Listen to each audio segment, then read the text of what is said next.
ವೀಕ್ಷಕರೇ, ದೂತ ನ್ಯೂಸ್ಗೆ ಸ್ವಾಗತ. ನಮ್ಮ ಜೊತೆ ಖ್ಯಾತ ನಟರಾದ ಜಾಲಿ ಜಾಕ್ ಅವರಿದ್ದಾರೆ. ಇವರು ಸುಮಾರು ಫಿಲ್ಮ್ಗಳಲ್ಲಿ ಬಣ್ಣವನ್ನು ಹಚ್ಚಿದ್ದಾರೆ. ಸರ್, ಮೊದಲಿಗೆ ಸ್ವಾಗತ, ಸುಸ್ವಾಗತ ಸರ್. ನಮಸ್ಕಾರ. ದೂತ ಯೂಟ್ಯೂಬ್ ಚಾನೆಲ್ ವೀಕ್ಷಕರಿಗೆ ನಮಸ್ಕಾರ.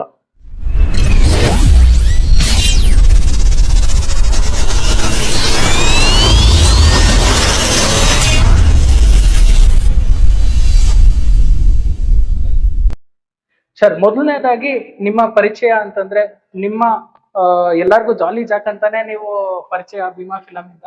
ಬಟ್ ನಿಮ್ಮ ಒರಿಜಿನಲ್ ಹೆಸರು ಅಂತಿದ್ರೆ ಒರಿಜಿನಲ್ ಹೆಸರು ಏನು ಸರ್? ಎಷ್ಟೊಂದ್ ಜನ ಕುತೂಹಲ. ನನ್ನ ಹೆಸರು ಒರಿಜಿನಲ್ ಹೆಸರು ಪಳನಿಸ್ವಾಮಿ ಅಂತ. ಅದೇನಂದ್ರೆ ಚಿಕ್ಕ ವಯಸ್ಸಿಂದ ನನ್ನ ಜಾಕ್ ಜಾಕ್ ಅಂತ ಕರೆದಿ ಅದು ಜಾಕ್ ಅಂತಾನೆ ಹೆಸರು ನಾಮಕರಣ ಹಂಗೆ ಆಗೋಯ್ತು. ಸೊ ಲಾಸ್ಟ್ ನೀವು ಜಾಕ್ ಅಂತಾನೆ ಫೇಮಸ್. ಜಾಕ್ ಅಂತಾನೆ ಆಗೋಯ್ತು. ಸರ್, ಮತ್ತೆ ನಿಮ್ಮ ಸ್ಕೂಲ್ ಡೇಸ್ ಏನಾನ ನೆನ್ಸ್ಕೊಳೋದಾದ್ರೆ ನೀವು ಯಾವ ರೀತಿ? ಸ್ಕೂಲ್ ಡೇಸ್ ಅಂದ್ರೆ ನಾನು 4ನೇ ಕ್ಲಾಸೇ ಓದಿದ್ದು. ಅದರಿಂದ ನನ್ಗೆ 4ನೇ ಕ್ಲಾಸ್ ಅಂದ್ರೆ ಎಷ್ಟು ವರ್ಷ ಆಗಿತ್ತು ನೋಡಿ. ಅದು ತುಂಬಾ ಲಾಂಗ್ ಆಗಿರೋದ್ರಿಂದ ಅಷ್ಟೊಂದು ಜ್ಞಾಪಕ ಇರೋದಿಲ್ಲ. ಅದೇ ಸಣ್ಣ ಪುಟ್ಟ ವಿಷಯಗಳು ಇರುತ್ತೆ ಅಷ್ಟೇ. ದೊಡ್ಡದಾಗಿ ಜ್ಞಾಪಕ ಮಾಡಿ ಹೇಳೋ ತರ ಯಾವ್ದು ಇಲ್ಲ. ಬಟ್ ನೀವು ತುಂಟಾಟ ಮಾಡ್ತಾ ಇದ್ರ ಲೈಕ್ ಚಿಕ್ಕ ವಯಸ್ಸಲ್ಲಿ ತುಂಬಾ ತುಂಬಾ ಅಂದ್ರೆ ತೀಟೆ ಅಂದ್ರೆ ತುಂಬಾ ತೀಟೆ. ಆ ತರನೇ ಇದ್ದಿದ್ ನಾನು. ಯಾರನ್ನು ಮುಳಜಿ ಕೊಡಲ್ಲ. ಒಂಥರ ತುಂಬಾ ರಪ್ಪು. ಇವಾಗ ತುಂಬಾ ಸಾಫ್ಟ್, ಅವಾಗ ತುಂಬಾ ರಪ್ಪು. ಹಂಗಿದ್ದವ್ ನಾನು. ಹಂಗೆ 4ನೇ ಕ್ಲಾಸ್ ಸ್ಕೂಲ್ ಬಿಟ್ಟೆ. ನಮ್ದು ಗಾರೆ ಕೆಲಸ, ಮೋಲ್ಡ್ ಕೆಲಸ. ನಮ್ಮ ಮನೇಲಿ ತುಂಬಾ ಕಷ್ಟಗಳಿತ್ತು. ಅದರಿಂದ ಗಾರೆಗೆ ನಮ್ಮ ತಂದೆ ತಾಯಿ, ನಮ್ಮ ಅಜ್ಜಿ ಅಜ್ಜ ಇಬ್ರು ನಮ್ಮ ತಂದೆ ತಾಯಿ ಹತ್ರ ಕೂಡ ನಾನು ತುಂಬಾ ವರ್ಷ ಇದ್ದಿಲ್ಲ. ನಮ್ಮ ಅಜ್ಜಿ ಹತ್ರ ಇದ್ದೆ. ಅವರು ಇರೋರ್ಗು ಜೊತೆಲಿದ್ದೆ. ಅವ್ರ ವಯಸ್ಸಾದ್ಮೇಲೆ ನಮ್ಮ ತಂದೆ ತಾಯಿನೇ ನನ್ನ ಕರ್ಕೊಂಡ್ಬಿಟ್ರು. ಅವ್ರ ಜೊತೆಲೆ ಹೋಗ್ಬಿಟ್ಟೆ ನಾನು. ಚಿಕ್ಕ ವಯಸ್ಸಿನ ಸ್ವಲ್ಪ ಹೊತ್ತನೇ ಇದ್ದೆ ನಾನು. ಆಮೇಲೆ ನಮ್ಮ ತಂದೆ ತಾಯಿ ಜೊತೆಲೆ ಹೋಗ್ಬಿಟ್ಟೆ. ಅವ್ರ ಜೊತೆ ಹೋದ್ಮೇಲೆ ಕಾಂಕ್ರೀಟ್ ಮೋಲ್ಡಿಂಗ್ ಕೆಲಸ ಅದೆಲ್ಲ ನೋಡ್ಕೊಂಡು ತುಂಬಾ ಕಷ್ಟ. ಅದು ಗಾರೆ ಕೆಲಸ, ಅದು ಮೋಲ್ಡಿಂಗ್ ಆಗೋ ಕೆಲಸ ಅಂದ್ರೆ ತುಂಬಾ ಕಷ್ಟ. ಅಷ್ಟು ಕಷ್ಟಪಟ್ಟು ಏನೇನೋ ಮಾಡಿ ಸ್ವಲ್ಪ ಸ್ವಲ್ಪ ಮೇಲೆ ಬಂದ್ವಿ. ನಮ್ಮ ಅಪ್ಪ ಅಮ್ಮ ಹೇಳ್ಬೇಕಾದ್ರೆ ನಮ್ಮ ತಂದೆ ತಾಯಿ ದೇವ್ರಿಗಿನ ದೊಡ್ಡದು ಅವರು. ಅವ್ರ ಋಣ. ಅಷ್ಟೊಂದು ಕಷ್ಟಪಟ್ಟು ನಮ್ಮನ್ನೆಲ್ಲ ಸಾಕ್ತಿದ್ರು. ಗಾರೆ ಕೆಲಸ ಅಂದ್ರೆ ಕಾಂಕ್ರೀಟ್ ಕೆಲಸ ನೋಡಿರ್ತೀರಾ ನೀವು, ಮೋಲ್ಡ್ ಹಾಕೋದು. ನೋಡಿದೀವಿ ಸರ್. ತುಂಬಾ ತುಂಬಾ ಹಾರ್ಡ್. ಕೈ ಕಾಲೆಲ್ಲ ಸಿಮೆಂಟ್ ಅಲ್ಲಿ ಹಂಗೆ ತೂತ್ಕೊಳ್ಬಿಟ್ರು ರಕ್ತಗಳು ಬರೋದು. ಅಷ್ಟು ಹಾರ್ಡ್ ಕೆಲಸ.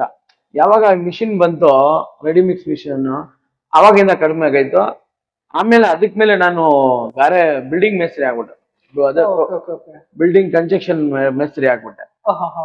ನಾನೇ ಓನರ್ ತಗೊಂಡು ಕಟ್ಟಿ ಫಿನಿಶ್ ಮಾಡಿ ಕೊಡೋವರೆಗೂ ನಾನೇ. ಅದ್ರಲ್ಲಿ ಇಳ್ದಿದ ತಕ್ಷಣ ಈ ಗಾರೆ ಕಾಂಕ್ರೀಟ್ ಕೆಲಸ ಸ್ವಲ್ಪ ಕಡಿಮೆ ಆಯ್ತು. ನನ್ಗೂ ಸ್ವಲ್ಪ ರಿಸ್ಕ್ ಕಡಿಮೆ ಆಯ್ತು. ಹಂಗೆ ಗಾರೆ ಕೆಲಸದಿಂದ ಹಂಗೆ ಒಂದೊಂದ್ ಪಟ್ಟು ಬಂದು ರಾಜಕೀಯಕ್ಕೆ ಬಂದೆ. ನಮ್ಮ ಆರ್ಯುಧರ ಸಾಹೇಬರು, ಯುವರಾಜ್ ಅವ್ರ ಜೊತೆಲಿ ಹಂಗೆ ಸ್ವಲ್ಪ ದಿನ, ಇವತ್ತವರೆಗೂ ಅವ್ರ ಜೊತೆನೆ ಇದೀವಿ. ಅದು ಹಂಗೆ ಕಳಿದ್ದು. ಆಮೇಲೆ ಒಂದೊಂದಾಗಿ ಸೋಷಿಯಲ್ ವರ್ಕ್ ಏರಿಯಾ ಒಳಗಡೆ ಏನೇ ಕೆಲಸಗಳಿದ್ರು ಓಡಾಡಿ ಕೆಲಸ ಮಾಡೋದು. ಇಂದ ನೋಡಿ ಬಿಲ್ಡಿಂಗ್ ವರ್ಗು ಎಲ್ಲಾ ನಾನೇ ನಿಂತು ಮಾಡಿದ್ದೀನಿ. ಅದೇ ಅವ್ರ ಸಪೋರ್ಟ್ ಇಂದ, ಆರ್ಯುಧರ ಸಾಹೇಬ್ರು, ಯುವರಾಜ್ ಸರ್ ಅವ್ರ ಸಪೋರ್ಟ್ ಇಂದ ನಾವು ಇಷ್ಟು ಕೆಲಸಗಳು ಮಾಡ್ಕೊಂಡು ಬಂದಿದ್ದೀನಿ. ಆಮೇಲೆ ಮಧ್ಯದಲ್ಲಿ ಹಂಗೆ ನಮ್ಮ ತಮಿಳ್ನಾಡು ಸೂರ್ಯ ಅಭಿಮಾನಿಗಳ ಸಂಘದ ರಾಜ್ಯಾಧ್ಯಕ್ಷರ ಪೋಸ್ಟಿಂಗ್ ಕೊಟ್ರು. ಅದನ್ನು ಒಂದು 15-20 ವರ್ಷದಿಂದ ಅದನ್ನು ನೋಡ್ಕೊಂಡು ಬರ್ತಾ ಇದ್ದೀನಿ. ಸರ್, ಅಂದ್ರೆ ಈಗ ನೀವು ಸೋಷಿಯಲ್ ವರ್ಕ್ ಬಗ್ಗೆ ಹೇಳ್ತಾ ಇದ್ರಿ. ಕೆಲವೊಂದಷ್ಟು ಅಂತಂದ್ರೆ ಎಷ್ಟೊಂದ್ ಜನ ಹೇಳ್ಕೊಳೋದಕ್ಕೆ ಇಷ್ಟ ಪಡಲ್ಲ, ನಾನು ಇಷ್ಟು ಕೆಲಸ ಮಾಡಿದೀನಿ ಅಂತ. ಬಟ್ ಕೆಲವೊಂದಷ್ಟು ನೀವು ಹೇಳ್ಕೊಳೋದಕ್ಕೆ ಏನಾನ ಶೇರ್ ಮಾಡೋದಕ್ಕೆ ಇಷ್ಟಪಟ್ರೆ ಏನಾನ ಶೇರ್ ಮಾಡ್ಬೋದಾ ಸರ್? ಸೋಷಿಯಲ್ ವರ್ಕ್ ಕೆಲಸ ಅಂದ್ರೆ ಇವಾಗ ರೋಡಲ್ಲಿ ಬಂದ್ರಲ್ಲ ಆರ್ಚು. ಸರ್, ನೋಡಿದ್ವಿ. ಅದು ಆರ್ಚ್ ನಾನೇ ನಿಂತು ಕಟ್ಸಿದ್ದು. ಓಕೆ. ಈ ಬಿಲ್ಡಿಂಗ್ ಕೂಡ ನಾನೇ ನಿಂತು ಕಟ್ಸಿದ್ದು. ಆದ್ರೆ ನಮ್ಮ ಆರ್ಯುಧರ ಇವರ ಸಪೋರ್ಟ್ ಇಂದ, ಗೌರ್ಮೆಂಟ್ ಇಂದ ಮಾಡ್ಸಿದ್ದು. ಅದು ಬಂದು ಆರ್ಚ್ ಬಂದು ನನ್ನ ಕೈಯಲ್ಲಿ ಕಟ್ಸ್ಬಿಟ್ಟು ನನಗೆ ಇನ್ನೂ ದುಡ್ಡು ಬಂದಿಲ್ಲ.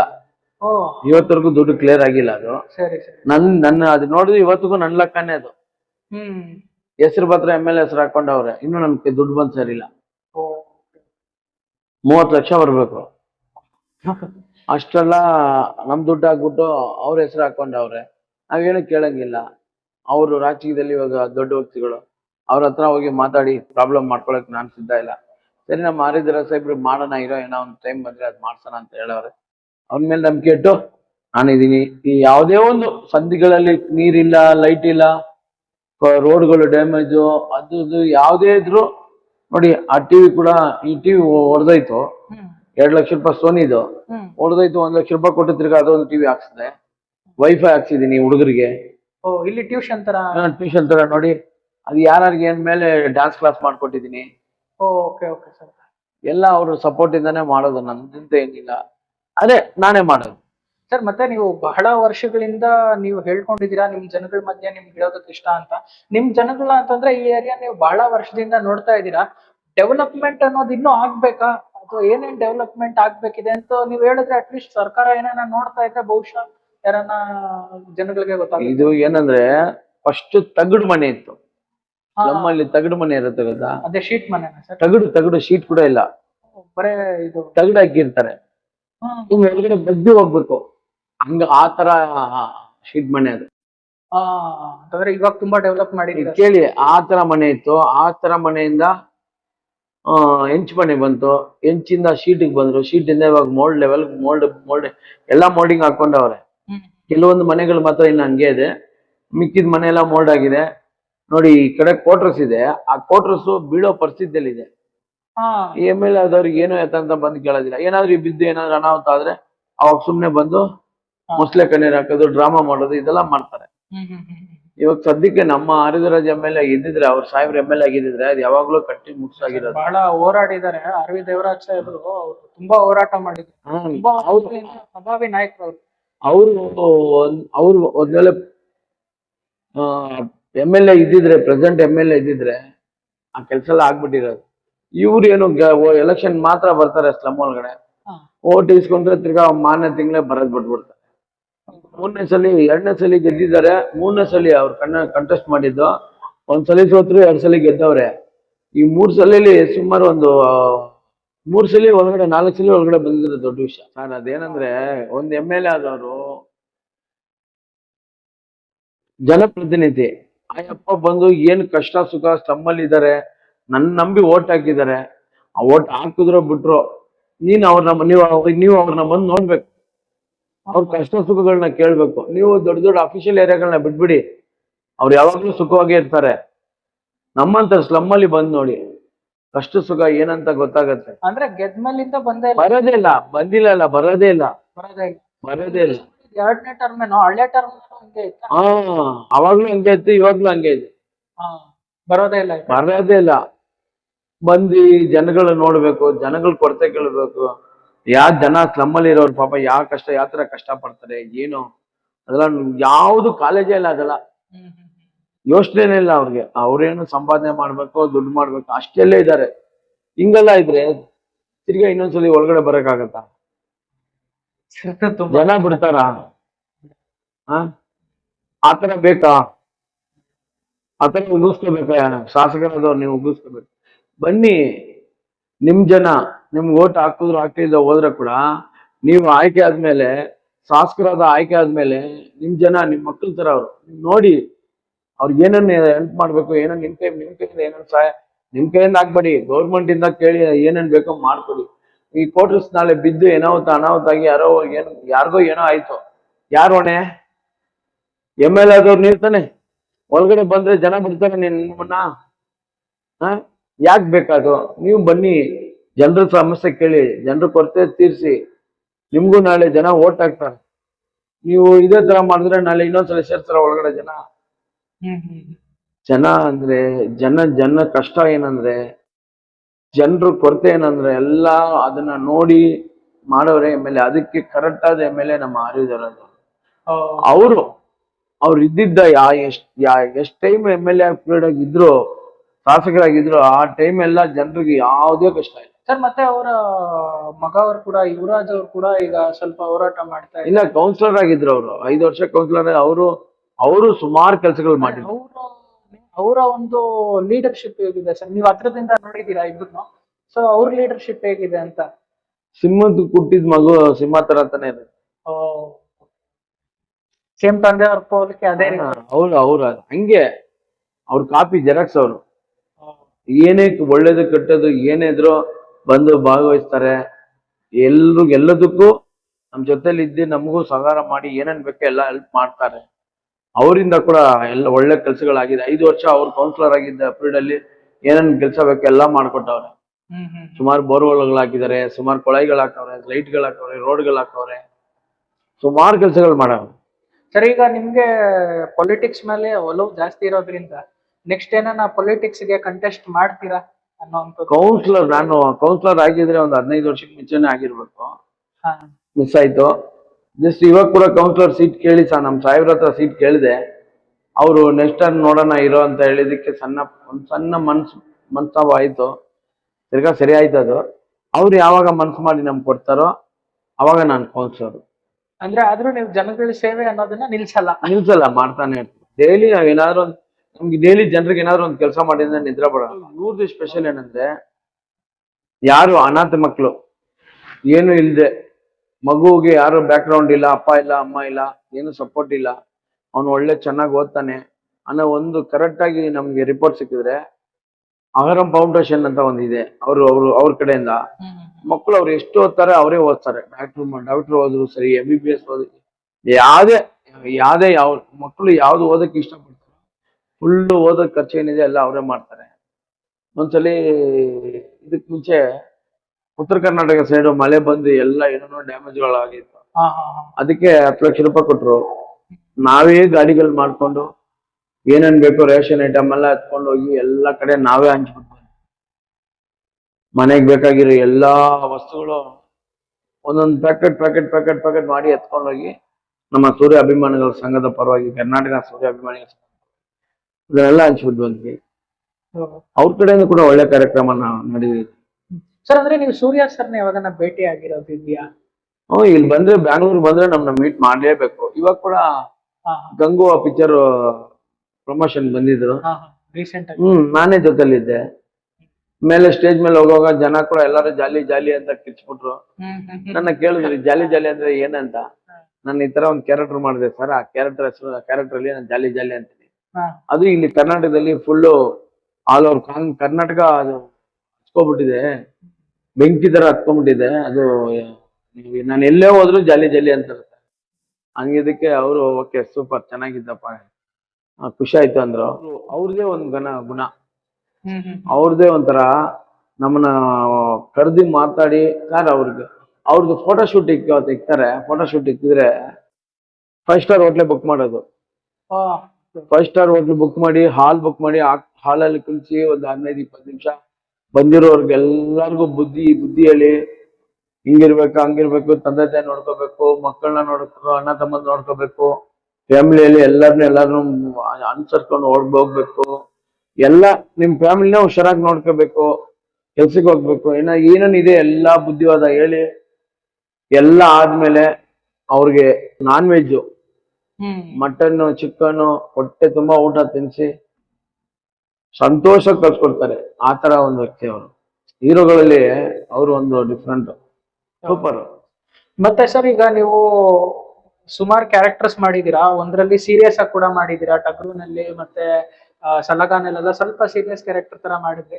ಮತ್ತೆ ಸಡನ್ ಆಗಿ ಭೀಮಾ ಫಿಲಂ ನಲ್ಲಿ ಬಂದಾಗ ಸ್ವಲ್ಪ ಲೈಕ್ ಜನಗಳಿಗೆ ಹತ್ರ ಆಗುವಂತ ಸ್ವಲ್ಪ ಕಾಮಿಡಿ ಟೈಪ್ ಮಾಡಿದ್ರಿ. ನಿಮ್ಗೆ ಯಾವ್ದು ಇಷ್ಟ ಆಯ್ತು ಸರ್, ಕಾಮಿಡಿನ ಸೀರಿಯಸ್? ನಮ್ಗೆ ಸೀರಿಯಸ್ ಇಷ್ಟನೇ, ಕಾಮಿಡಿನೂ ಇಷ್ಟನೇ. ಯಾಕಂದ್ರೆ ಜನ ಯಾವ್ದು ಒಪ್ಕೊಂತಾರೆ ಅದೇ. ಅರ್ಥ ಆಯ್ತಾ? ನಾನು ಏನೇ ಸೀರಿಯಸ್ ಮಾಡಿದ್ರು ಕಾಮಿಡಿ ಮಾಡಿದ್ರು ಜನ ಯಾವ್ದನ್ನ ಬೇಕಾದ್ ಎತ್ಕೊಂತಾರೋ ಅದನ್ನ ನಿಲ್ಲುತ್ತೆ. ಅರ್ಥ ಆಯ್ತಾ? ಬೇಡ ಅನ್ನೋದು ಯಾರೇ ಮಾಡಿದ್ರು ಒಪ್ಕೊಳ್ಳಲ್ಲ ಜನ. ಆದ್ರ ನಾನಲ್ಲ, ದೊಡ್ಡ ಹೀರೋಗಳು ಮಾಡಿದ್ರೆ ಕೂಡ ಬೇಡ ಅನ್ನೋ ವಿಷಯನ ಎತ್ಕೊಳ್ಳಲ್ಲ ಜನ, ಒಪ್ಕೊಳ್ಳಲ್ಲ. ಅಂದ್ರೆ ನೀವು ಅನ್ಕೊಂಡಿದ್ರ ಲೈಕ್ ಫಿಲಂ ಶೂಟಿಂಗ್ ಮಾಡ್ಬೇಕಾದ್ರೆ ಲೈಕ್ ಈ ಡೈಲಾಗ್ ಹೊಡಿತಾ ಇದೀನಿ ನಾನು, ಇದೇನ ಫೇಮಸ್ ಆಗುತ್ತೆ ಅಂತ ನೀವು ಆ ಟೈಮ್ ನಲ್ಲಿ ಏನಾನ ಅನ್ಕೊಂಡಿದ್ರ ಫಿಲಂ ಬರಕ್ಕಿಂತ ಮುಂಚೆ? ನಾನು ಅನ್ಕೊಂಡಿಲ್ಲ. ನನ್ಗೆ ಯಾಕಂದ್ರೆ ಫಿಲಂ ಬಗ್ಗೆ ಅಷ್ಟೇನು ಐಡಿಯಾ ಇದ್ದಿಲ್ಲ. ವಿಜಯ್ ಸರ್ ಹೇಳೋರು, ದುನಿಯಾ ವಿಜಯ್ ಸರ್ ಹೇಳೋರು, ಈ ಪಿಕ್ಚರ್ ನಿನಗೆ ಯಾವ್ದೋ ಒಂದು ಒಳ್ಳೆ ರೇಂಜ್ ತಗೊಂಡೋಗುತ್ತೆ ಜಾಕ್, ಬೇಕಾದ್ರೆ ನೋಡೋಣ ಅವಾಗ ಹೇಳೋರು. ಆಮೇಲೆ ನಮ್ಮ ಸುದಿ ಇದಾರಲ್ಲ ಫಿಲಂ ಅಲ್ಲಿ, ಆ ಸುದ್ದಿ ಕೂಡ ಹೇಳೋರು, ಇದನ್ನ ಕ್ಲೀನ್ ಆಗಿ ಫಾಲೋ ಮಾಡಿ ನಿಮ್ಗೆ ಇದು ಎಲ್ಲೋ ಕರ್ಕೊಂಡೋಗಿ ಬಿಡುತ್ತೆ, ಇವತ್ತಿಲ್ಲ ನಿಮ್ ನಾಳೆ ಮಾಡೋವಾಗ ನಿಮ್ಗೆ ಗೊತ್ತಾಗುತ್ತೆ ನೋಡಿ ಅಂತ ಆಯಪ್ಪ ಕೂಡ ಅವಾಗ ಹೇಳೋರು. ಅದೇ ಫಿಲಂಗೆ ನೀವು ಇಂಟೆನ್ಷನಲಿ ಎಂಟರ್ ಆಗ್ಬೇಕಂತಾನೆ ಎಂಟರ್ ಆದ್ರ ಅಥವಾ ಯಾರೋ ಒಂದು ಗೊತ್ತಿಲ್ದಿರ ಆಧಾರ್ಪಣೆ ಮಾಡಿದ್ರ? ನನಗೂ ಫಿಲಮ್ಗೂ ಸಂಬಂಧನೇ ಇಲ್ಲ. ನಾವು ನಮ್ಮ ಆರ್ಯದರ ಸಾಹೇಬ್ರ ಜೊತೆಲಿ ಇರುವಾಗ ವಿಜಯ್ ಸರ್ ಸೂರಿ ಸರ್ ಬಂದು ನಮ್ಮನ್ನ ಕರೆದು ಅವ್ರನ್ನ ನೋಡಕ್ ಬಂದಿದ್ದು. ನೋಡಕ್ ಬರುವಾಗ ನಾನು ಅಲ್ಲಿ ನಿಂತ್ಕೊಂಡಿರುವಾಗ ಕರೆದು ನಮ್ಮನ್ನ ಮಾತಾಡ್ಸಿ ನಮ್ ಸಾಹೇಬ್ರ ಕಡೆಯಿಂದ ಹೇಳ್ಸಿದ್ರು, ಒಂದ್ ಪಿಕ್ಚರ್ ಮಾಡ್ತಾ ಇದೀನಿ ನಿಮ್ ಹುಡುಗನ್ ನಾವ್ ಮಾಡಕ್ ಹೇಳಿ ಅಂತ. ಅವಾಗ ಮಾಡಿದ್ ಪಿಕ್ಚರ್ ಅದು. ಓ, ಅಂತಂದ್ರೆ ಅದು ಅನಿರೀಕ್ಷಿತವಾಗಿ ಎಂಟ್ರಿ. ಆಕಸ್ಮಿಕವಾಗಿ ಆಗಿರೋದು. ಸರ್, ಮತ್ತೆ ಇವಾಗ ನೀವು ಲೈಕ್ ನಿಮ್ಮ ಬಾಲ್ಯದಲ್ಲಿ ಆಗ್ಲಿಲ್ಲ ಅಂತಂದ್ರೆ ನಿಮ್ಮ ಒಂದು ಆ ಟೈಮ್ ನಲ್ಲಿ ಯಾವ ಫಿಲಮ್ಸ್ ಹೆಚ್ಚಾಗಿ ನೋಡ್ತಾ ಇದ್ರಿ? ಕನ್ನಡ ನೋಡ್ತಾ ಇದ್ರ ಅಥವಾ ತಮಿಳ್ ನೋಡ್ತಾ ಇದ್ರ? ನಾವು ಕರ್ನಾಟಕದಲ್ಲಿ ಹುಟ್ಟಿದ್ಮೇಲೆ first Kannada. Kannada super super super. ಕನ್ನಡನೇ ಸರ್. ನಾವು ನನ್ ಚಿಕ್ಕ ವಯಸ್ಸಿರುವಾಗ ನನ್ಗೆ ತುಂಬಾ ಫೇವ್ರೇಟ್ ಇರೋದ್ರೆ ವಿಷ್ಣುವರ್ಧನ್. ಓ, ದಾದಾ. ನಾನ್ ವಿಷ್ಣುವರ್ಧನ್ ಫ್ಯಾನ್, ಪಕ್ಕಾ ವಿಷ್ಣುವರ್ಧನ್ ಹುಚ್ಚ ನಾನು. ಓ, ಅವಾಗ ಚಿಕ್ಕ ವಯಸ್ಸಿನಲ್ಲಿ ನಮ್ಗೆ ಏನು ಗೊತ್ತಿರೋದಿಲ್ಲ. ಅವಾಗ ತಿರ್ಗಾ ಹೋಗ್ತಾ ಹೋಗ್ತಾ ನಮ್ಮ ಶಿವಣ್ಣ ಹಚ್ಕೊಂಡ್ಬಿಟ್ರು. ಇವಾಗ ಎಲ್ಲ ಇರೋನು ಲೈಕ್ ನಮ್ ವಿಜಯ್ ಸರ್ ತುಂಬಾ ಅವ್ರು ಅವನೊಂದು ಆಕ್ಟಿಂಗ್, ಡೈರೆಕ್ಷನ್ ಸೂಪರ್. ಮತ್ತೆ ವಿಜಯ್ ಸರ್ ಅವ್ರ ಜೊತೆ ಹೊರನಾಟ ಹೇಗಿದೆ ನಿಮ್ದು ಅಂತಂದ್ರೆ ಅವ್ರು ಯಾವ ರೀತಿ? ಸರ್, ಅವರು ನಮ್ಮ ಗುರುಗಳು. ಓಹ್, ಇವಾಗ ನಮ್ಮ ಗುರುಗಳು ಅವರು. ಯಾಕಂದ್ರೆ ಮೊದಲನೇ ಪಿಕ್ಚರ್, ಎರಡನೇ ಪಿಕ್ಚರ್ ಡೈರೆಕ್ಟರ್ ಅವರೇ. ಇವತ್ತು ನಾನು ಭೀಮಾದಲ್ಲಿ ಜಾಲಿ ಜಾಲಿ ಅಂತ ಇದ್ದೀನಂದ್ರೆ ಅದಕ್ಕೆ ಕಾರಣ, ಮೂಲ ಕಾರಣ ಅವರೇ. ಅವ್ರಿಗೆ ಒಂದೊಂದು ವಿಷಯಗಳು ಹೇಳ್ಕೊಟ್ಟಿದ್ದು, ಅವ್ರು ಮಾಡಿದ್ದು, ಅದನ್ನೇ ನಾನು ಮಾಡಿದ್ದೀನಿ. ಇವತ್ತು ನನ್ನ ಕರ್ನಾಟಕ ಜನ ಹಚ್ಕೊಂಡ್ಬಿಟ್ಟಿದ್ದಾರೆ ಅಂದ್ರೆ ಅದಕ್ಕೆ ಮೂಲ ಕಾರಣ ವಿಜಯ್ ಸರ್. ಸರ್, ಮತ್ತೆ ನಿಮ್ಗೆ ಯಾವ್ದನ ಅಪ್ಕಮಿಂಗ್ ಫಿಲಮ್ಸ್ ಇದೆಯಾ? ಯಾವ್ದಕ್ಕನ ಸೈನ್ ಮಾಡಿದೀರಾ ಅಪ್ಕಮಿಂಗ್? ಎಕ್ಕ ಪಿಕ್ಚರ್ ಮಾಡ್ತಾ ಇದ್ದೀನಿ, ಆಲ್ರೆಡಿ ಶೂಟಿಂಗ್ ಅಲ್ಲಿ ಭಾಗವಹಿಸಿ ಒಂದೆರಡು ದಿನ ಮಾಡಿದ್ದೀನಿ. ಇನ್ನೂ ಇದೆ, ಸುಮಾರು ದಿನಗಳಿದೆ. ಅದರಲ್ಲೂ ಒಳ್ಳೆ ಕ್ಯಾರೆಕ್ಟರ್, ಒಳ್ಳೆ ಡಾನ್ ಕ್ಯಾರೆಕ್ಟರ್ ಕೊಟ್ಟವ್ರೆ. ಇದ್ರಲ್ಲಿ ಕೂಡ ಬರೋ ತರ ಜಾಲಿ ಜಾಲಿ ಅನ್ನೋ ಡೈಲಾಗ್ ತರ ಅದ್ರಲ್ಲಿ ಕೂಡ ಒಳ್ಳೆ ಡೈಲಾಗ್ ಇಕ್ಕಿದ್ದಾರೆ. ನಾನು ಹೇಳೋದಿಲ್ಲ, ಪಿಕ್ಚರ್ ಅಲ್ಲಿ ನೋಡಿದ್ರೆ ಜನ ಇದು ಹೆಂಗೆ ಅದೇ ತರ ಖುಷಿ ಆಗ್ತಾರೆ ಅದು ನೋಡಿದ್ರೆ. Okay okay okay sir. ಮತ್ತೆ ನೀವು ನಿಮ್ಮ ಪ್ರೀತಿಯ ಫ್ಯಾನ್ಸ್ಗೆ ಏನನ್ನ ಹೇಳ್ಬೇಕು ಅಂತಂದ್ರೆ ಏನ್ ಹೇಳಕ್ ಇಷ್ಟಪಡ್ತೀರಾ? ನನ್ನ ನೋಡೋರೆಲ್ಲ ಯಾವಾಗ್ಲೂ ಸಂತೋಷವಾಗಿ ನಗುತ್ತಾ ನೋಡ್ತಾರೆ, ಮಾತಾಡ್ತಾರೆ. ಅದೇ ದೊಡ್ಡ ವಿಷಯ ನಮ್ಗೆ. ಹಂಗೆ ಇರ್ಬೇಕು. ನೋಡಿದ್ರೆ ಯಾವಾಗ್ಲೂ ಖುಷಿಯಾಗೇ ನೋಡ್ಬೇಕು, ಖುಷಿಯಾಗೇ ಇರ್ಬೇಕು. ಅದು ಯಾವತ್ತೂ ಶಾಶ್ವತವಾಗಿ ಇರ್ಲಿ ಅಂತ ಹೇಳ್ಬೇಕು. ಸರ್, ಮತ್ತೆ ನಿಮ್ಮ ಏರಿಯಾನಲ್ಲಿ ಇವಾಗ ಭೀಮಾ ಫಿಲಂ ಬಂದಿದ ತಕ್ಷಣ ನೀವು ಇಲ್ಲಿರೋ ಏರಿಯಾನಲ್ಲಿ ರಿಯಾಕ್ಷನ್ ಹೇಗಿತ್ತು ಜನಗಳದ್ದು ಫಿಲಂ ನೋಡ್ ಬಂದು? ಸರಿ, ನಾನು ಈ ಪಿಕ್ಚರ್ ಬರೋಕ್ ಮುಂಚೆ ಕೂಡ ನಾನು ಇಲ್ಲಿ ಒಳ್ಳೆ ಫೇಮಸ್ ಸಿಗಾರೆ. ಇವಾಗ್ಲೂ ಹಂಗೆ. ಯಾವಾಗ್ಲೂ ನಾನು ಒಂದೇ ತೂಕ ಇಲ್ಲಿ. Okay okay okay. ನಾನು ಯಾವತ್ತೂ ಇಲ್ಲಿ ಒಂದೇ ತೂಕನೇ. ಪಿಕ್ಚರ್ ಬಂದ್ಮೇಲೆ ಒಂದು ತೂಕ ಪಟ್ಟಿ ಎಕ್ಸ್ಟ್ರಾ ಮಾಡಿಲ್ಲ. ಅವಾಗ್ಲೂ ಹೆಂಗಿದ್ದೆ ಇವಾಗ್ಲೂ ಹಂಗೆ ಇದೆ. ಜನಗಳಿಗೆ ಹತ್ರ ಒಂದು ಮನೆ ಮಗ ತರ ನಾನು ಯಾರ ಹತ್ರ ಹೋದ್ರು ಒಳ್ಳೆ ಮನೆ ಹುಡುಗ ಹತ್ರನೇ ಮಾತಾಡೋದು. ಅತ್ತೆ, ಮಾವ, ಅಕ್ಕ, ಅಣ್ಣ, ತಮ್ಮ. ಕೋಟಿ ಕೊಟ್ರು ನೀನ್ ಕೋಟಿ ಸಂಪಾದನೆ ಮಾಡಿದ್ರೆ ಕೂಡ, ಎಲ್ಲೋ ಅಫಿಷಿಯಲ್ ಆಗಿದ್ರೆ ಕೂಡ, ಈ ಜನ ಜೊತೆಲಿರೋ ಅಂತ ಒಳನಾಟ, ಅವ್ರ ಹತ್ರ ಇರೋ ಮಾತಾಡೋ ಪ್ರೀತಿ, ಸಂತೋಷ ಎಲ್ಲೂ ಸಿಗಲ್ಲ ಸರ್. ಅದಕ್ಕೆ ನೀವು ಇಲ್ಲೇ ನೀವು ಫಸ್ಟ್ ಹೇಳ್ತಾ ಇದ್ರಿ ನಾನು ನಮ್ಮ ಅಜ್ಜಿ ಜೊತೆ ಇದ್ದೆ ಮತ್ತೆ ತಂದೆ ತಾಯಿಯವ್ರ ಜೊತೆ ಬಂದೆ ಅಂತ. ಅದು ಇಲ್ಲೇನಾ? ಇಲ್ಲೇ ಅಂದ್ರೆ ತುಂಬಾ ಹೊರನಾಟ ಇದೆ ನಿಮ್ಗೂ ಇಲ್ಲಿರುವಂತಹ. ಸರ್, ಮತ್ತೆ ವಿಜಯ್ ಸರ್ದು ಹೊಸ ಫಿಲಂ ಈಗ ನಿನ್ನೆ ಅಷ್ಟೇ ಅವರು ನೇಮ್ ಕೂಡ ಇದ್ ಮಾಡಿದ್ರು, ಲಾಂಚ್. ಸೊ ಅದ್ರ ಬಗ್ಗೆ ಏನ್ ಹೇಳಕ್ ಇಷ್ಟಪಡ್ತೀರಾ? ಆ ಫಿಲಂ ಬಗ್ಗೆ ನಾನು ಹೇಳೋದಂತೆ, ಅದು ಬೇರೊಬ್ರು ಡೈರೆಕ್ಷನ್, ಜಡೇಶ್ ಅಂತ ಅವ್ರ ಡೈರೆಕ್ಷನ್ ಅವ್ರ ಹೀರೋವಾಗಿ. ಅದು ಪಿಕ್ಚರ್ ಹೆಸರು ಕೂಡ ಚೆನ್ನಾಗಿ ಲ್ಯಾಂಡ್ ಲಾರ್ಡ್. ಅವ್ರ ಗೆಟಪ್ ಸೂಪರ್ ಆಗಿದ್ದಾರೆ. ನಾನು ಸಡನ್ ಅಂತ ನೋಡಿದೆ, ಅದು ಪಿಕ್ಚರ್ ಮೈಂಡ್ ಅಲ್ಲಿ ಅಷ್ಟು ಇದಾಗಿಲ್ಲ, ಆದ್ರೆ ಹೆಸರು ಸೂಪರ್ ಆಗಿದೆ. ಆ ಪಿಕ್ಚರ್ ಕೂಡ ಭೀಮಾ ತರ ದೊಡ್ಡ ಮಟ್ಟದಲ್ಲಿ ಯಶಸ್ವಿ ಆಗ್ಬೇಕಂತ ನಮ್ ಕಡೆಯಿಂದ ಬಾರಿಸ್ತೀವಿ. ನೆನ್ನೆ ಅವ್ರದ್ದು ಹುಟ್ಟುದಬ್ಬ. ನಾನು ಹೋಗೋಣ ಅಂತ ಇದ್ದೆ, ಗಾಡಿಯಲ್ಲಿ ಸ್ಕಿಡ್ ಆಗಿ ಕೆಳಗಡೆ ಬಿದ್ದು ಏಟ್ ಬಿದ್ದು ನೋಡಿ. ನೆನ್ನೆ ಅವ್ರು ಹುಟ್ಟಿದಬ್ಬ ದಿನನೇ ಹೋಗೋಣ ಅಂತ ಇದ್ದಿದ್ದೆ, ಆಕ್ಸಿಡೆಂಟ್ ಆಗ್ಬಿಟ್ಟೆ. ಅದಕ್ಕೆ ಹೋಗಕ್ ಆಗ್ಲಿಲ್ಲ. ನಮ್ ಗುರುಗಳು ಅವ್ರನ್ನ ಹೋಗಿ ಮೀಟ್ ಮಾಡಿಲ್ಲ ಅಂತ ನಾನು ಈ ಚಾನಲ್ ಮೂಲಕ ಅವ್ರಿಗೆ ಕ್ಷಮಾಪಣೆ ಕೇಳ್ಕೊಂತೀನಿ.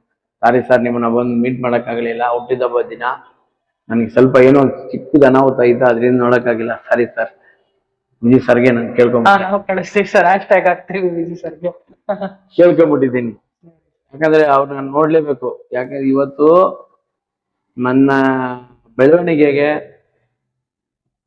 ನಮ್ಮ ಹರಿಧರ ಸಾಹೇಬ್ರು, ನಮ್ಮ ತಂದೆ ತಾಯಿ ಶಿವಣ್ಣ, ಇವರೆಲ್ಲ ಎಷ್ಟು ಮುಖ್ಯನೋ ಅಷ್ಟೇ ಮುಖ್ಯ ನಮ್ಮ ವಿಜಯ್ ಸರ್ ಕೂಡ. ಪ್ರೊಡ್ಯೂಸರ್ಗಳಲ್ಲಿ ನಮ್ಮ ಶ್ರೀಕಾಂತ್ ಸರ್, ಆಮೇಲೆ ನಾಗಿ ಸರ್, ಇವರೆಲ್ಲ ಕೂಡ. ಯಾಕಂದ್ರೆ ಅವರು ನಮ್ಗೆ ತುಂಬಾ ಸಹಾಯ ಮಾಡವ್ರೆ, ಎಲ್ಲಾ ಕಡೆ ಸಪೋರ್ಟ್ ಮಾಡವ್ರೆ. ನನ್ಗೆ ಯಾರೆಲ್ಲ ನಮ್ಮ ಚಲನಚಿತ್ರ ಇದರಲ್ಲಿ ನನ್ಗೆ ಯಾರೆಲ್ಲ ಸಪೋರ್ಟ್ ಮಾಡಿದ್ರು ಅವ್ರ ಋಣ ಮಾತ್ರ ನಾನು ಯಾವತ್ತೂ ಮರೆಯೋದಿಲ್ಲ. ತುಂಬಾ ನೆನ್ಸ್ಕೊಂತೀನಿ ಅವಾಗ ಅವ್ರು.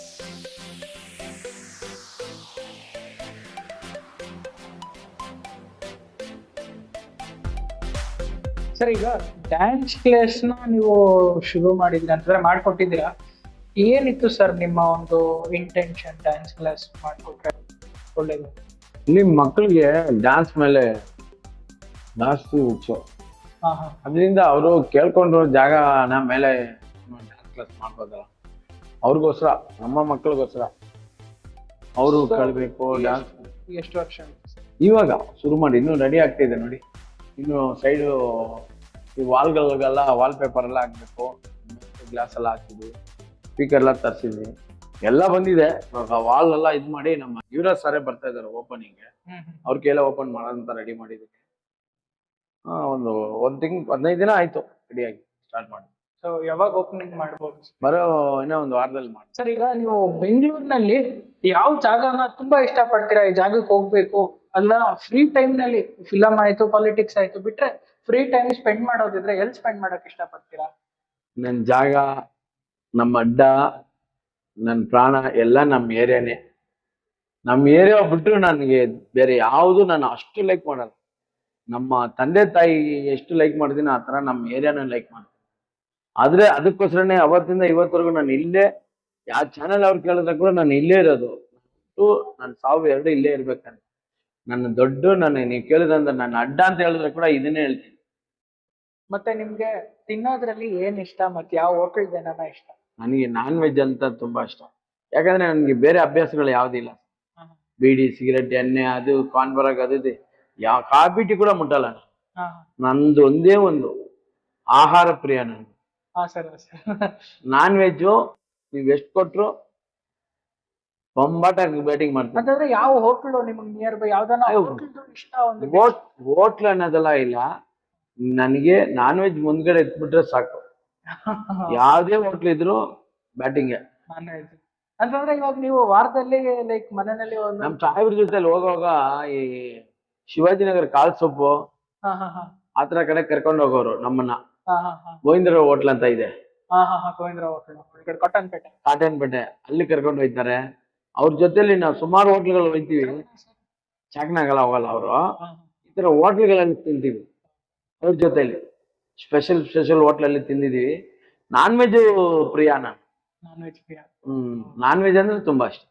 ಡೈಲಿ ಕಂಪಲ್ಸರಿ ಇದ್ಲೇಬೇಕು. ಶನಿವಾರ ಒಂದ್ ದಿನ ಬಿಟ್ಟು ಮಿಕ್ಕಿದ ದಿನ ತಿಂತೀನಿ. ಭಾನುವಾರ ಮಾಂಸ ಇಲ್ಲದೆ ದಿನದೇ ಇಲ್ಲ. ಭಾನುವಾರ ಬೆಳಗಾಗ್ಬೇಕಂದ್ರೆ ಭಾನುವಾರ ಅದೇ ಶನಿವಾರ ಒಂದಿನ, ಮಿಕ್ಕಿದ ದಿನ ಎಲ್ಲ ತಿಂತೀನಿ. ಸರ್, ಈಗ ನೀವು ಫಿಲಂ ಮಾಡಕ್ಕಿಂತ ಮುಂಚೆ ನೀವು ಇಲ್ಲಿ ಏರಿಯಾನಲ್ಲಿ ಸುಮಾರು ಫೇಮಸ್, ನಾವು ಕೂಡ ಎಷ್ಟೊಂದು ನೋಡಿದ್ವಿ, ಬ್ಯಾನರ್ಗಳನ್ನೆಲ್ಲ, ಕಟ್ಔಟ್ರಲ್ಲಿ ಎಲ್ಲದ್ರಲ್ಲೂ ಇರ್ತಾ ಇದ್ವಿ. ಈಗ ಸಿನಿಮಾ ಮಾಡಾದ್ಮೇಲೆ ನೀವು ಕರ್ನಾಟಕ ಇಡೀ ಜನತೆ ಗುರುತಿಸ್ತಾ ಇದ್ದಾರೆ. ಯಾವ ರೀತಿ ಗುರುತಿಸ್ತಾ ಇದ್ದಾರೆ? ನಿಮ್ಗೆ ಯಾವ ರೀತಿ ಅನ್ನಿಸ್ತಾ ಇದೆ? ಈ ಭೀಮಾ ಮೂವಿಯಲ್ಲಿ ನಾನು ಒಂದು ಕಾರ್ಪೊರೇಟರ್ ಕ್ಯಾರೆಕ್ಟರ್ ಮಾಡಿದ್ದೆ. ಅದರಲ್ಲಿ ವಿಜಯ್ ಸರ್ ನಮ್ಗೆ ಒಂದು ಪರ್ಮನೆಂಟ್ ಆಗಿ ಒಂದು ಡೈಲಾಗ್ ಕೊಟ್ಟಿದ್ದಾರೆ, ಜಾಲಿ ಜಾಲಿ ಎಲ್ಲಾ ಜಾಲಿ. ಆ ಜಾಲಿ ಜಾಲಿ ಎಲ್ಲಾ ಜಾಲಿ ಡೈಲಾಗು ಕರ್ನಾಟಕ ಇಲ್ಲ, ತಮಿಳ್ನಾಡು ಇಲ್ಲ, ಆಂಧ್ರ ಇಲ್ಲ, ಇಡೀ ವಿಶ್ವನೇ ಒಂದು ರೌಂಡ್ ಹೊಡ್ಕೊಂಡ್ ಬಂದ್ಬಿಡುತ್ತೆ. ಎಲ್ಲ ಟ್ರೋಲ್ ಪೇಜ್ನಲ್ಲೂ ಬರೀ ಕರ್ನಾಟಕ ತಮಿಳ್ನಾಡು ಇಲ್ಲ, ವಿಶ್ವ ವರ್ಲ್ಡ್ ಲೆವೆಲ್ ಫೇಮಸ್ ಆಗಿದೆ. ಅಂದ್ರೆ ಎಷ್ಟೋ ಫಾರಿನ್ ಅವರು ಜಾಲಿ ಜಾಲಿ ಅಂತಾರೆ. ನಾನು ವಿಡಿಯೋ ನೋಡಿದ್ದೀನಿ. ಅರ್ಥ ಇದ್ರಾ? ಅದೇ ಬಿಲ್ಡಪ್ ನಮ್ ಜನ ಕೂಡ ನೋಡಿದ್ರೆ, ಎಲ್ಲಿ ನೋಡಿದ್ರು ಜಾಲಿ ಜಾಲಿ ಎಲ್ಲಾ ಜಾಲಿ ಅನ್ನೋದು. ನಾವು ಊಟ ಎಲ್ಲೋ ಹೋಟ್ಲ್ಗಳು ಹೋದ್ರೆ, ಎಲ್ಲೋ ಹೋದ್ರು ಫೋಟೋಗಳು, ಪಿಕ್ಚರ್ಗೆ ಹೋದ್ರೆ ಫೋಟೋ ಇಡ್ಸ್ಕೊಂತಾರೆ. ಆತರ ಈ ತರ ನಮ್ಮನ್ನ ಗುರ್ಸ್ಕೊಂತಾರೆ. ಸರಿ ಸರ್, ಒಂದೇ ಒಂದು ಡೈಲಾಗ್ ಸರ್, ಮತ್ತೆ ಹೇಳೋದಾದ್ರೆ ಹೇಳ್ಬಿಡ್ಲ? ಡೈಲಾಗ್ ಹೇಳಿ ಸರ್. ಜಾಲಿ ಜಾಲಿ ಎಲ್ಲ ಜಾಲಿ, ಒಂದ್ಸಲಿ ಹೊಡೆದ್ರೆ ಜಾಲಿ, ಇನ್ನೊಂದ್ಸಲಿ ಹೊಡೆದ್ರೆ ಶ್ರದ್ಧಾಂಜಲಿ. ಏನೋ ಮಚ್ಚ ನನ್ ಕಾಚ್ ಹಾಕೊಂಡ್ ಬಂದ್ಬಿಟ್ಟಿದ್ಯಾ?